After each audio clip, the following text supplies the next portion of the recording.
पोपटलाल पूरे दिल्ली शहर में बड़ी बड़ी डींगे मारने के लिए प्रसिद्ध था। साथ ही वो अव्वल दर्जे का पेटू भी था। उसकी इस आदत के चलते कोई भी आदमी उसे अपने घर भोज पर नहीं बुलाता था।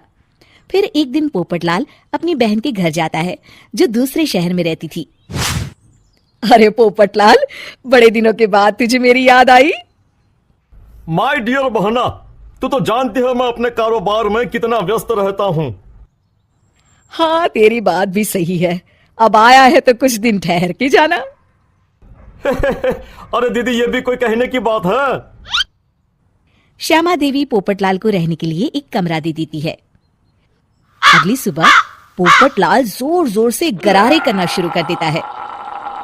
नकुल की पत्नी नींद से जाग जाती है और घबराकर अपने पति नकुल को जगाती है। अरे उठिए, लगता है हमारे घर में कोई जानवर घुस आया है। कैसी अजीब अजीब आवाजें निकाल रहा है, मुझे तो बड़ा डर लग रहा है। अरे कोई जानवर नहीं है भाग्यवान, पोपटलाल मामा जी हैं, अपना गला साफ कर रहे हैं। इतनी सुबह सुबह? अभी तो सिर्फ 4 बजे हैं। मामा जी इसी तरह से जल्दी उठ जाते हैं। अच्छा, ठीक है। नकुल की पत्नी जैसे ही सोने लगती है और जल्दी नाश्ता भी करते हैं। क्या मतलब? मुझे अभी उठ के उनके लिए चाय नाश्ता बनाना पड़ेगा? हाँ। अरे मर गई रे, अब मेरा क्या होगा? फिर थोड़ी देर के बाद नकुल की पत्नी मामा जी के लिए चाय नाश्ता बनाने में जुट जाती है। अरे भाई वाह, बड़ी अच्छी खुशबू आ रही है। बहू, जो भी बना रही हो फटाफट ले आओ, जोरों की भूख लगी है। हाँ मामा जी, अभी लाती हूँ।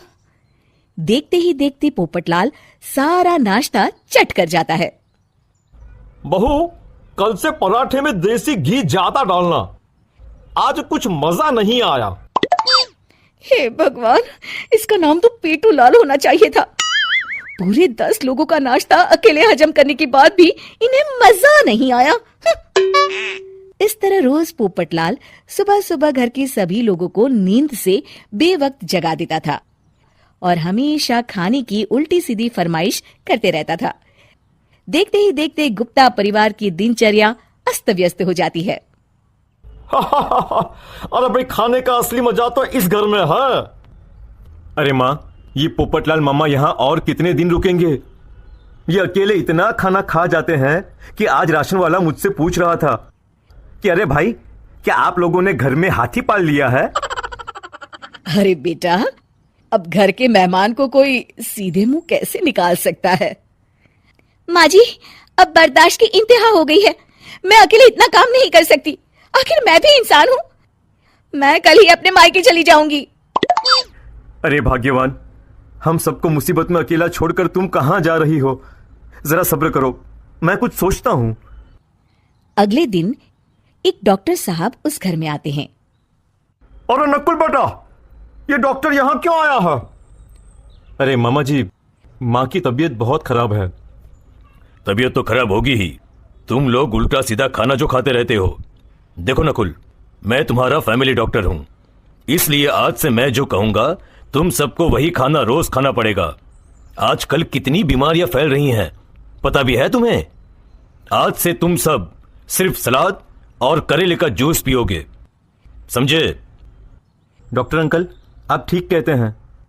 पोपटलाल घबरा के, अरे क्या खाक ठीक है?